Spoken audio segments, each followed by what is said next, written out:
আসসালামু আলাইকুম প্রিয় বন্ধুগণ। গতকালকের এক ভিডিওতে বলেছিলাম যে ইরান এ যাত্রায় রক্ষা পাবে না এবং ইসরায়েল ইরানে আক্রমণে প্রস্তুত। বন্ধুগণ, আজ শুক্রবার ভোরে ইসরায়েল এ হামলা শুরু করে। মার্কিন যুক্তরাষ্ট্র যদিও জানায় এই আক্রমণে তাদের কোনো হাত ছিল না বা কোনো ভূমিকা ছিল না। অবশ্যই ইরানের পররাষ্ট্রমন্ত্রী আমেরিকান সরকারকে এ ব্যাপারে দায়ী করে বক্তব্য দিয়েছেন। এই আক্রমণে ইরানি বিপ্লবী গার্ড কর্পসের আইআরজিসি এর জ্যেষ্ঠ সামরিক কর্মকর্তা নিহত হয়েছেন। ইরানের একাধিক সংবাদ মাধ্যমে মোহাম্মদ হোসেন বাগেরির মৃত্যুর খবর প্রকাশিত হয়েছে। শুধু তাই নয়, সকালের এই হামলায় আইআরজিসির কমান্ডার ইন চিফ হোসাইন সালামি এবং শীর্ষ সামরিক কর্মকর্তা মেজর জেনারেল গোলাম আলী রশিদও নিহত হয়েছেন। এই ভয়াবহ মৃত্যু ইরানের সামরিক বাহিনীর জন্য এক বিরাট আঘাত।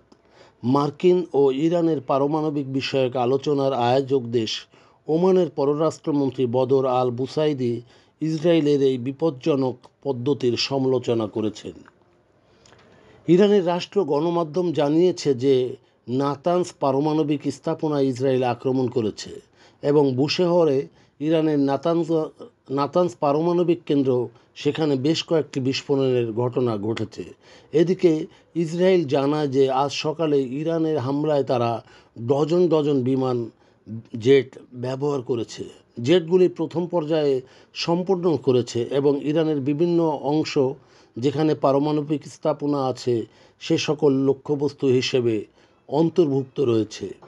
তারা এই হামলাকে ইরানের পারমাণবিক কর্মসূচির বিরুদ্ধে একটি পূর্ব প্রতিরোধমূলক অভিযান হিসেবে অভিহিত করে। মার্কিন সিনেটর মার্ফি বলেছেন, ট্রাম্পের আলোচনা বানচাল করার জন্যই ইরানের উপর ইসরায়েলের হামলা চালিয়েছে। এই হামলাগুলি বিশ্বশক্তিগুলি আমাদের নিজস্ব মিত্রসহ প্রেসিডেন্ট ট্রাম্পের প্রতি কতটা কম সম্মান করে এ আক্রমণই তার প্রমাণ।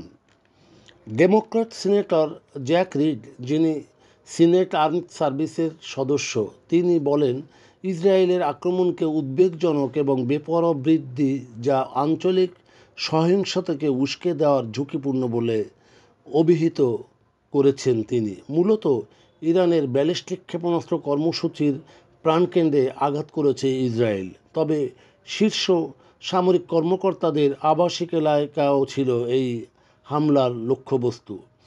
ইরনা জানায়, নাতানস খান্দার, যেখানে একটি ভারী জলচুল্লি রয়েছে, এবং খোরামাবাদেও হামলার খবর পাওয়া গেছে। প্রিয় বন্ধুগণ, যদি আমাদের এই তথ্য গল্প আপনার ভালো লাগে তাহলে লাইক এবং শেয়ার দিন, এবং আজ আমাদের সঙ্গে থাকার জন্য ধন্যবাদ। আমাদের সাবস্ক্রাইব করুন এবং ফলো দিন।